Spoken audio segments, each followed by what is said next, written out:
ಸರ ನಿಮ್ಮ ಕಲಿಕೇರಿ ಜಾತ್ರೆ ಬಗ್ಗೆ ಜರ ವಿಶೇಷಗಳನ್ನು ತಾವು ನೋಂದಾಯಿಸಬೇಕು. ಪ್ರತಿ ವರ್ಷದಂತೆ ಈ ವರ್ಷವೂ ಕಲಿಕೇರಿ ಒಂದು ಜಾತ್ರಾ ಮಹೋತ್ಸವ ಪೂರ್ವಕವಾಗಿ ಜಾತ್ರಾ ಕಮಿಟಿ ಏನೈತಲ್ಲ ಪ್ರತಿ ವರ್ಷ ಈ ವರ್ಷವೂ ಏನು ಬಸ್ಗಳ ಸೌಲಭ್ಯ ಆಗಿರ್ಬೋದು, ಊರಿನಲ್ಲಿ ಈ ರಥ ಏನು ಹೋಗಿ ಬರುವಂಥ ದಾರಿಯ ವ್ಯವಸ್ಥೆ ಆಗಿರ್ಬೋದು, ಗ್ರಾಮ ಪಂಚಾಯತಿ ಕಮಿಟಿ ಅವರಾಗಿರ್ಬೋದು, ಎಲ್ಲ ರೀತಿಯೂ ವ್ಯವಸ್ಥೆ ಪ್ರತಿ ವರ್ಷ ಈ ವರ್ಷ ಮಾಡ್ಯಾರ. ಅದೇ ರೀತಿಯಾಗಿ ಕಲಿಕೇರಿ ಒಂದೇನು ಈ ಒಂದು ಜಾತ್ರಾ ಕಮಿಟಿ ವತಿಯಿಂದ ಇವತ್ತು 2 ಭಾಗದಲ್ಲಿ ಅಸ್ಕಿ ದಾರಿಗೆ ಮತ್ತು ಈ ಸಿಂದಗಿ ದಾರಿಯಲ್ಲಿರುವಂಥ ಎಲ್ಲ ಲಿಂಗನ ಮಠದಲ್ಲಿ ಅನ್ನದಾಸ ಸಂತರ್ಪಣೆ ಇರ್ತದೆ ಪ್ರತಿ ವರ್ಷ. ಈ ವರ್ಷವೂ ಎಲ್ಲ ರೀತಿಯ ಪೊಲೀಸ್ ಸಿಬ್ಬಂದಿಯವರು ಸಹಾಯನೂ ಸಾಕಷ್ಟು ಈ ಒಂದು ಜಾತ್ರೆ ವ್ಯವಸ್ಥೆ ಸರಿಯಾಗಿ ನಡೀಲಿಕ್ಕತ್ತೈತಿ. ಹೀಗೆ ಪ್ರತಿ ವರ್ಷದಂತೆ ಈ ವರ್ಷವೂ ಎಲ್ಲ ವ್ಯವಸ್ಥೆ ಸರಿಯಾಗೈತಿ. ಅದೇ ರೀತಿಯಾಗಿ ದನದ ಜಾತ್ರೆ ವ್ಯವಸ್ಥೆ ಕೂಡ ಇವತ್ತು ಜಾಗವನ್ನು ಆಯ್ಕೆ ಮಾಡಿದ್ದಾರೆ, ಅದ್ರದ್ದು ವ್ಯವಸ್ಥೆ ಆಗೈತಿ. ಯಾವುದೇ ರೀತಿಯಿಂದ ಭಕ್ತಾದಿಗಳು ಆರಾಮಾಗಿ ಬಂದು ಮಡಿವಾಳಪ್ಪನ ದರ್ಶನ ಮಾಡಿಕೊಂಡು ಆರಾಮಾಗಿ ಹೋಗ್ಬೋದು. ಎಲ್ಲ ರೀತಿ ವ್ಯವಸ್ಥೆ ಸರಿಯಾಗಿದೆ. ನಿಮ್ಮ ರಥ ಜೋಡು ರಥ ಎಷ್ಟು ಗಂಟೆಗೆ ಸಾಗಬಹುದು? ಪ್ರತಿ ವರ್ಷದಂತೆ ಈ ವರ್ಷ ಕೂಡ ಏನು ಜೋಡು ರಥ ಐತಲ್ಲ, ಪ್ರತಿ ವರ್ಷದಂತೆ ಕಲಿಕೆರೆ ಮಡಿವಾಳೇಶ್ವರ ದೇವಸ್ಥಾನದಿಂದ ಜೋಡು ಬಸಪ್ಪನ ಗುಡಿವರೆಗೂ ಸುಮಾರು 4 ಗಂಟೆಯಿಂದ 5 ಗಂಟೆ ಮಧ್ಯದಲ್ಲಿ 2 ರಥಗಳನ್ನು ಇವತ್ತು ಸಾಗುತ್ತದೆ. ಮತ್ತು ವಾಪಸ್ಸಾಗಿ ನಾಳೆ ಸಾಯಂಕಾಲ ರಿಟರ್ನ್ ಮತ್ತೆ ವಾಪಸ್ ಪಾದಗಟ್ಟೆಯಿಂದ ದೇವಸ್ಥಾನದವರೆಗೆ ಬರ್ತಂತ ಹೇಳಕ್ಕೆ ಇಷ್ಟಪಡ್ತೀನಿ. ನನ್ನ ಹೆಸರು? ನನ್ನ ಹೆಸರು ಪ್ರಕಾಶ್ ಶರಣಾಳ, ಜಾತ್ರಾ ಕಮಿಟಿ ವ್ಯವಸ್ಥಾಪಕ. ಎಲ್ಲ ಬಾಂಧವದವರು ಜೊತೆಯಾಗಿ ನಮ್ಮೂರ ಜಾತ್ರೆಯನ್ನು ನಾವು ಹೆಮ್ಮೆಯಿಂದ ಜರುಗಿದೆ. ಜಾತ್ರಾ ವಿಶೇಷ ಏನಪ್ಪ ಅಂದರೆ ಜಾತ್ರೆಯಲ್ಲಿ ಎಲ್ಲ ನಮ್ಮ ಗ್ರಾಮ ಪಂಚಾಯತಿ ಸಿಬ್ಬಂದಿ ಆಗಿರಬಹುದು, ಅದರ ಜೊತೆಯಾಗಿ ಪೊಲೀಸ್ ಇಲಾಖೆಯವರ ಸಹಯೋಗದಿಂದ ಜಾತ್ರಾ ಕಮಿಟಿಯವರು ಮತ್ತು ಊರಿನ ವತಿಯಿಂದ ಸ್ವಯಂ ಪ್ರೇರಿತವಾಗಿ ಅನ್ನದಾಸೋಹಗಳನ್ನು ನಡೆಸ್ತಾ ಇದ್ದಾರೆ. ಮತ್ತು ಮಿಗಿಲಾಗಿ ಎಲ್ಲ ಅಚ್ಚುಕಟ್ಟಾಗಿ ಸ್ವಚ್ಛತಾ ಸಿಬ್ಬಂದಿಯವರು ಅಥವಾ ವೈದ್ಯಕೀಯ ಸಿಬ್ಬಂದಿಯವರು ಏನಾದರೂ ಅನಾಹುತ ಆಗೋದಂದರೆ ವೈದ್ಯಕೀಯ ಸಿಬ್ಬಂದಿಯವರು ಅವರು ನಮ್ಮ ಜೊತೆಗೆ ಚೆನ್ನಾಗಿ ಮನೋದಿಂದ ಸಹಕಾರವನ್ನು ಕೊಡ್ತಾ ಇದ್ದಾರೆ.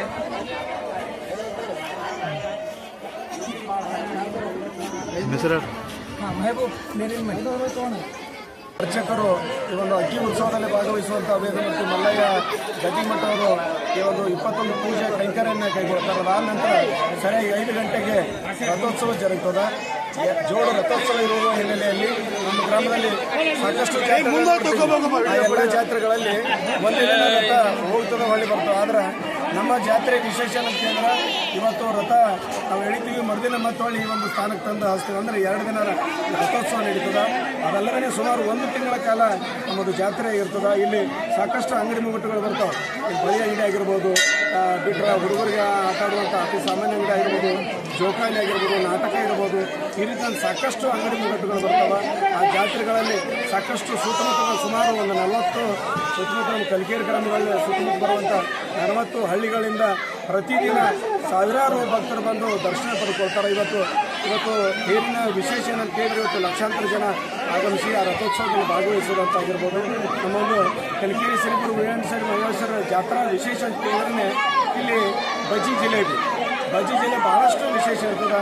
ಏನು ಕಲಿಕೇರಿ ಗ್ರಾಮದಲ್ಲಿ ಸಾಕಷ್ಟು ಮನೆತನದವರು ತಮ್ಮ ಬೀಜರಾಗಿರ್ಬೋದು, ಇಲ್ಲಿಂದ ಬೇರೆ ಗ್ರಾಮಗಳಿಗೆ ಹೋಗುವಂಥ ಗ್ರಾಮದ ಹೆಣ್ಮಕ್ಳಾಗಿರ್ಬೋದು, ಏನು ಸುಮಾರು ವಾರಗಳ ಮುಂಚೆನೇ ಈ ಒಂದು ಕಲಿಕೇರಿ ಗ್ರಾಮಕ್ಕೆ ಬಂದು ಇಡೀ ರಥೋತ್ಸವದಲ್ಲಾಗಿರ್ಬೋದು ಜಾತ್ರೆ ಒಂದು ವಿಶೇಷತೆಯಲ್ಲಿ ಭಾಗವಹಿಸೋದ್ರ ಜೊತೆಗೆ ಸಾಕಷ್ಟು ವಿಜೃಂಭಣೆಯಿಂದ ನಡೆಯುವಂಥ ಒಂದು ಕಲಿಕೇರಿ ಗ್ರಾಮದ ಜಾತ್ರೆ ಜೊತೆಗೆ ಈ ನಾಡಿನಲ್ಲೇ ಹೆಸರಾಂತ ಶ್ರೀ ಗುರು ವೀರೇಂದ್ರ ಮಹೇಶ್ವರ ಜಾತ್ರೆ ಅಂತ ಹೇಳಿದ್ರೆ ಇಲ್ಲಿ ಜಾತಿ ಭೇದ ಎಲ್ಲ ಏನಿಲ್ಲ, ಎಲ್ಲ ಸಾಮರಸ್ಯ ಅಂದ್ರೆ ಹಿಂದೂ ಮುಸ್ಲಿಂ ಎಲ್ಲ ಒಂದು ಭಾವೈಕ್ಯತೆಯ ಒಂದು ಜಾತ್ರೆ ಯಾವುದಾದ್ರಿಂದ ಇದು ಕಲಿಕೇರಿ ಶ್ರೀ ಗುರು ವೀರೇಂದ್ರ ಮಹೇಶ್ವರ ಜಾತ್ರೆ. ಇದು ಜಾತ್ರೆಗೆ ಹಿಂದಿನ ದಿನದಿಂದಲೇ ಇಲ್ಲಿ ಸಾಕಷ್ಟು ಭಕ್ತರು ದೀರ್ ನಮಸ್ಕಾರ ಹಾಕ್ತಾರೆ, ಹರಿಕೆ ಹೊತ್ಕೊಂಡಿರ್ತಾರೆ, ಪಾದಯಾತ್ರೆಯನ್ನು ಹೋಗ್ತಾರೆ. ನಾಡಿನ ಉದ್ಯೋಗಗಳು ಕೂಡ ಪಾದಯಾತ್ರೆ ಬರುವಂಥವ್ರು. ಅದರಲ್ಲಿ ಆ ಜಾತಿ ಈ ಜಾತಿ ಇಲ್ಲ, ಎಲ್ಲ ಜಾತಿ ಸರ್ವ ಜನಾಂಗದ ಜನರು ಭಕ್ತರಿದಾರ. ಆ ಒಂದು ಜಾತ್ರೆ ಭಾಳ ವಿಶೇಷವಾಗಿ ನಡೀತದೆ. ಪ್ರತಿ ವರ್ಷವೂ ಕೂಡ ಗ್ರಾಮದ ಸಾಕಷ್ಟು ಸದ್ಭಕ್ತರಾಗಿರ್ಬೋದು, ಸುತ್ತಮುತ್ತಲ ಸದ್ಭಕ್ತರಾಗಿರ್ಬೋದು, ದೇವಸ್ಥಾನದ ಅರ್ಚಕರಾಗಿರ್ಬೋದು, ಗ್ರಾಮದ ಹಿರಿಯರಾಗಿರ್ಬೋದು, ನಮ್ಮ ದೇಶಮುಖ ಮಂತ್ಯಂದರಾಗಿರ್ಬೋದು, ಬೈರಿ ಮಂತ್ಯಂದರಾಗಿರ್ಬೋದು, ಸಾಕಷ್ಟು ಸದ್ಭಕ್ತರಿಗೆ ಒಂದು ಮಡಿವಾಳೇಶ್ವರ ದೇವಸ್ಥಾನಕ್ಕೆ ಶಿಕ್ಷೆ ಬಳಗದ ಬಿಟ್ಟರೆ ಭಕ್ತರದರ. ಆ ಎಲ್ಲ ಭಕ್ತರು ಕೂಡಿಕೊಂಡು ಸಾಕಷ್ಟು ವ್ಯವಸ್ಥೆ ಮಾಡೋದ್ರೊಂದಿಗೆ ಅಚ್ಚುಕಟ್ಟಾಗಿ ಇಲ್ಲಿ ಸೇವಾ ಕರ್ತರು ಸಾಕಷ್ಟು ವ್ಯಾಲೆಂಟರೀಸ್ ಬಹಳಷ್ಟು